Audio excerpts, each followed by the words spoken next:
like wrinkled parchment and a most piteous expression. Over his shoulders was flung a coarse brown cloak, all tears and tatters.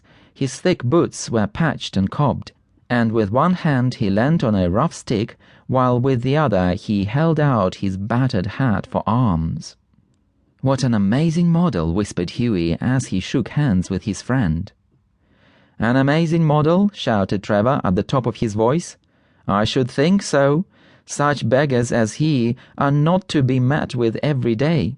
A living Velasquez, my stars, what an etching Rembrandt would have made of him." "Poor old chap," said Hughie, "how miserable he looks. But I suppose to you painters his face is his fortune." "Certainly," replied Trevor. "You don't want a beggar to look happy, do you?" "How much does a model get for sitting?" asked Hughie, as he found himself a comfortable seat on a divan. "A shilling an hour." "And how much do you get for your picture, Alan?" "Oh, for this I get 2,000. "Pounds?" "Guineas. Painters, poets, and physicians always get guineas." "Well, I think the model should have a percentage," cried Hughie, laughing. "They work quite as hard as you do." "Nonsense. Nonsense. Why, look at the trouble of laying on the paint alone, and standing all day long at one's easel. It's all very well, Hughie, for you to talk, but I assure you that there are moments when art almost attains to the dignity of manual labor. But you mustn't chatter. I'm very busy. Smoke a cigarette and keep quiet." After some time, the servant came in and told Trevor that the frame-maker wanted to speak to him. "Don't run away, Hughie," he said as he went out. "I'll be back in a moment." The old beggar-man took advantage of Trevor's absence to rest for a moment on a wooden bench that was behind him. He looked so wretched that Hughie couldn't help pitying him, and felt in his pocket to see what money he had. All he could find was a sovereign and some coppers. "Poor old fellow," he thought to himself. "He wants it more than I do, but it means no hansoms for a fortnight." And he walked across the studio and slipped the sovereign into the beggar's hand. The old man started, and a faint smile flitted across his withered lips. "Thank you, sir," he said. "Thank you." Then Trevor arrived, and Hughie took his leave, blushing a little at what he had done. He spent the day with Laura, got a charming scolding for his extravagance, and had to walk home. That night he strolled into the Palette Club about 11 o'clock, and found Trevor sitting by himself in the smoking-room drinking hock and seltzer.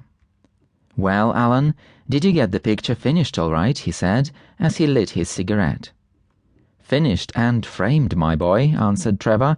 "And by the by, you have made a conquest. That old model you saw is quite devoted to you. I had to tell him all about you, who you are, where you live, what your income is, what prospects you have."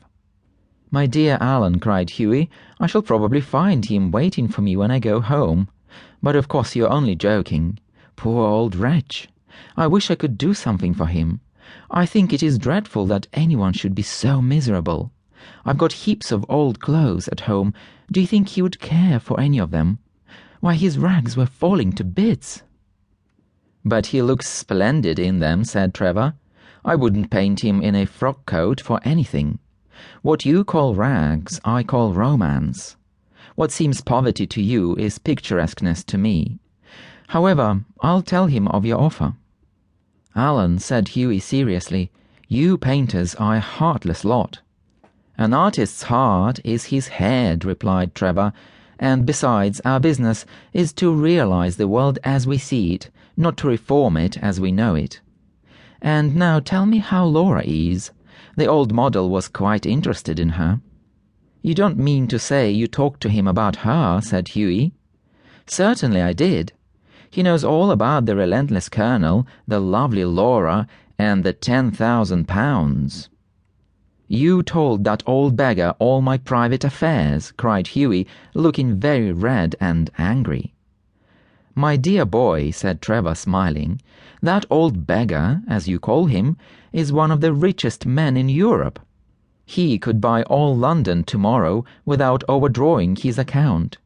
He has a house in every capital, dines off gold plate, and can prevent Russia going to war when he chooses."